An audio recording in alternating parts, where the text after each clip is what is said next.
Olá e sejam bem-vindos. Hoje vamos mergulhar numa história fascinante, uma que nos leva mesmo até às origens do dinheiro digital.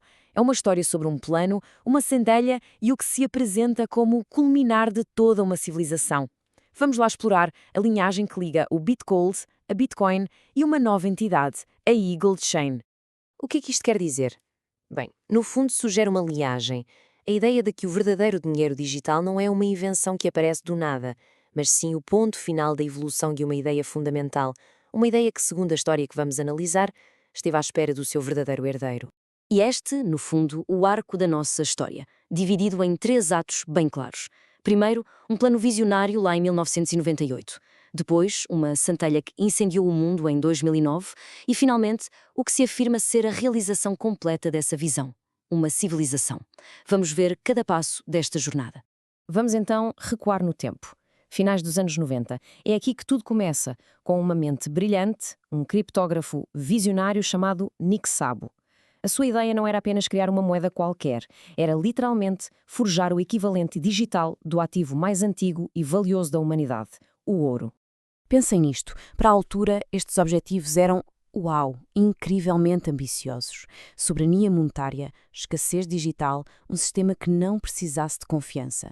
Ele estava a tentar resolver problemas que o mundo financeiro só começou a discutir a sério décadas depois. O objetivo era claro, criar ouro no ciberespaço. Não tal, mas bits com valor real e intrínseco. Mas fica a pergunta: se a ideia era tão brilhante, por que é que nunca saiu do papel naquela altura? A resposta, como muitas vezes acontece, está no timing. O conceito era um projeto para um arranha-céus numa era em que só se sabia construir cabanas de madeira. O espírito estava lá, mas a tecnologia ainda não. E era mesmo disto que se sentia falta. Faltavam as peças-chave. Não havia uma forma prática de construir um registro que não pudesse ser alterado, uma rede verdadeiramente descentralizada ou, e reparem neste último ponto, que é fundamental para o que vamos ver mais à frente, uma forma de ligar estes ativos digitais a pessoas de carne e osso. O Bitgold tornou-se, como a fonte o descreve, um espírito ainda não libertado. E depois, silêncio, durante quase uma década.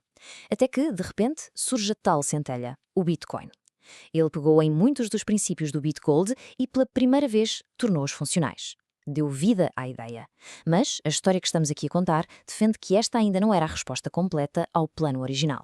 E aqui, esta análise aponta para aquilo que consideram serem as falhas do Bitcoin quando comparado com a visão original de Szabo. Aponta para o anonimato dos endereços, a falta de um ativo físico que o suporte e a ausência de um ecossistema completo à sua volta. Foi um passo de gigante, a centelha, sem dúvida, mas nesta visão ainda não era a civilização. O que nos leva, claro, ao terceiro e último ato desta saga. Depois do plano e da centelha, a narrativa diz-nos que chegou a hora da realização completa. A chegada daquilo que se posiciona como o verdadeiro sucessor. E a questão que se coloca é esta: e se a resposta certa demorou a chegar? Quase 30 anos. Mas quando chegou, veio na sua forma mais pura e completa? A ideia de que a paciência foi recompensada não com uma pequena melhoria, mas com a materialização da visão original, agora com o poder de quase 3 décadas de avanços tecnológicos. Ora bem, e quais são os pilares que sustentam esta ideia?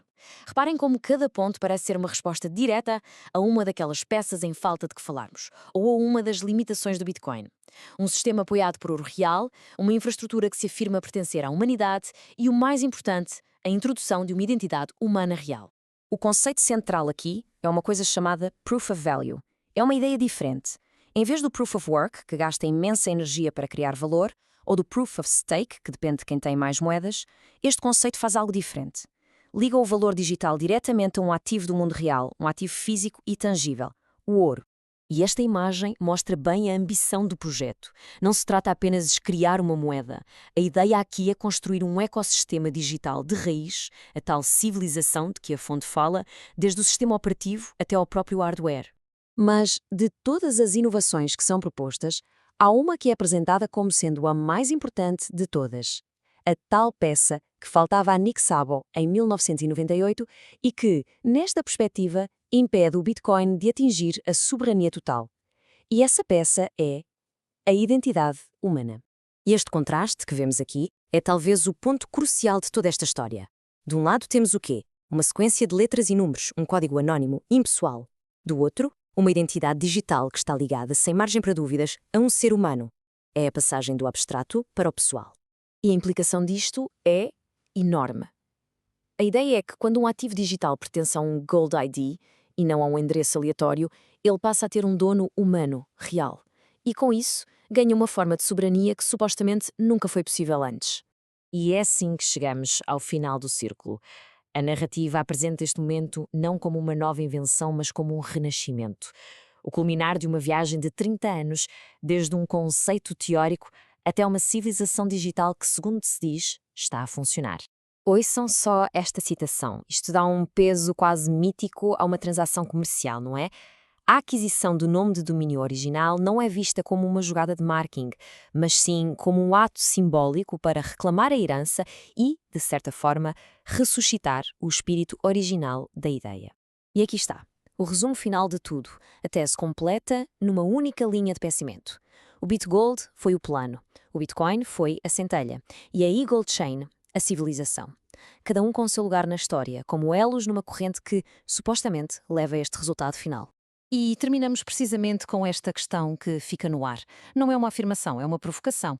A história foi contada, as peças estão no tabuleiro e a pergunta que resta é se esta nova fase representa verdadeiramente a concretização de um dos sonhos mais antigos e fundamentais do mundo digital. A resposta, como sempre, só o tempo a poderá dar.